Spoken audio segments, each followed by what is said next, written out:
നമസ്കാരം. Learn Malayalam with love എന്ന മലയാളം ക്ലാസ്സിലേക്ക് 8ാം ക്ലാസ്സിലെ എല്ലാ പ്രിയപ്പെട്ട കുട്ടികളെയും സ്നേഹത്തോടെ സ്വാഗതം ചെയ്യുന്നു.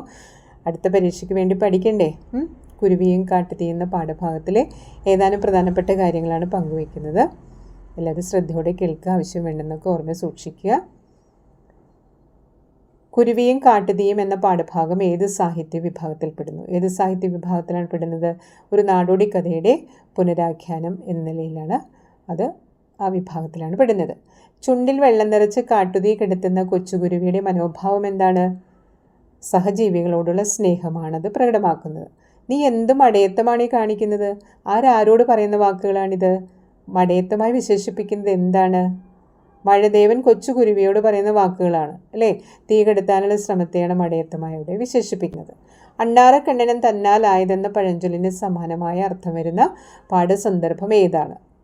മഴദേവൻ കൊച്ചുകുരുവിയെ കളിയാക്കിയില്ലേ? ആ സമയത്ത് പറയുകയാണ്, ഞാൻ എനിക്കാവുന്ന ചെയ്യുന്നു. കാട്ടുതീ കെടുത്താൻ ശ്രമിക്കുന്ന കൊച്ചുകുരുവി മഴദേവനോട് പറയുന്ന വാക്കുകളാണിത്. പ്രകൃതിയിൽ നിന്നും എടുത്താൽ മതിയോ, കൊടുക്കുകയും വേണ്ടേ? ഈ വരികൾ നൽകുന്ന സന്ദേശം എന്താണ്?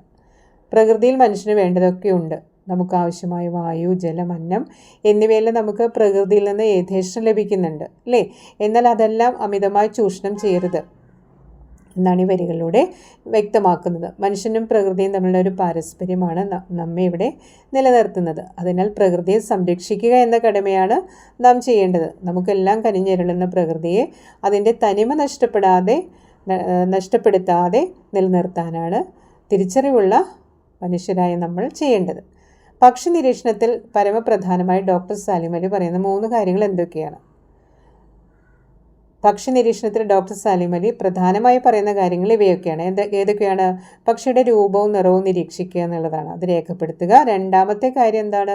ശരീരഭാഗങ്ങളുടെ താരതമ്യമാണ്. പിന്നീട് അവയുടെ ആവാസ വ്യവസ്ഥ, അവരെവിടെയൊക്കെയാണ് എങ്ങനെയൊക്കെയാണ് കൂടുകെട്ടി താമസിക്കുന്നത് എന്നുള്ളത് നിരീക്ഷിച്ച് മനസ്സിലാക്കുക. അതുകൊണ്ട് പക്ഷി നിരീക്ഷണത്തിൽ ആവാസ വ്യവസ്ഥയ്ക്കും ചെയ്യുന്ന പ്രവൃത്തിയും പരമപ്രധാനമാണ്. പക്ഷികളെ തിരിച്ചറിയാൻ അവയുടെ ആവാസ വ്യവസ്ഥ അറിയണം, അവരെവിടെയാണ് താമസിക്കുന്നത്. പക്ഷികളുടെ പ്രവൃത്തികൾ നിരീക്ഷിക്കണം. ഇവിടെ അടിസ്ഥാനത്തിൽ വേണം അവയെ വർഗീകരിക്കേണ്ടത്, ഓരോ ഇനമായിട്ട് സെപ്പറേറ്റ് ചെയ്ത് വേർതിരിച്ച് മനസ്സിലാക്കേണ്ടത്. ഡോക്ടർ സാലിം അലിയെക്കുറിച്ചുള്ള ജീവചരിത്രക്കുറിപ്പ് തയ്യാറാക്കാനുള്ളൊരു ചോദ്യം പ്രതീക്ഷിക്കാവുന്നതാണ്. പിന്നീട് കിളിമൊഴി എന്ന പാഠഭാഗത്തിലൂടെ ഡോക്ടർ സാലിം അലി നൽകുന്ന സന്ദേശം ഒരു ലഘുക്കുറിപ്പായിട്ട് എഴുതാനുള്ള ചോദ്യം ചോദിക്കാം. അതായത് പ്രകൃതിയെ പഠിക്കാൻ സൂക്ഷ്മ നിരീക്ഷണം വേണമെന്നാണ് ഈ കിളിമൊഴി എന്ന പാഠഭാഗത്തിലൂടെ പ്രധാനമായിട്ടും പങ്കുവയ്ക്കുന്നത്. അവിടെ പക്ഷികളും പ്രകൃതിയുടെ ഭാഗമാണെന്ന് തിരിച്ചറിവ് വേണം. പിന്നെ ഓരോ പക്ഷിയും വൈവിധ്യങ്ങൾ നിറഞ്ഞതാണ്. ഇക്കാര്യങ്ങളെല്ലാം വളരെ ആശയവ്യക്തതയോടെയാണ് ഈ കിളിമൊഴി എന്ന പാഠത്തിൽ പറയുന്നത്. Okay, thank you.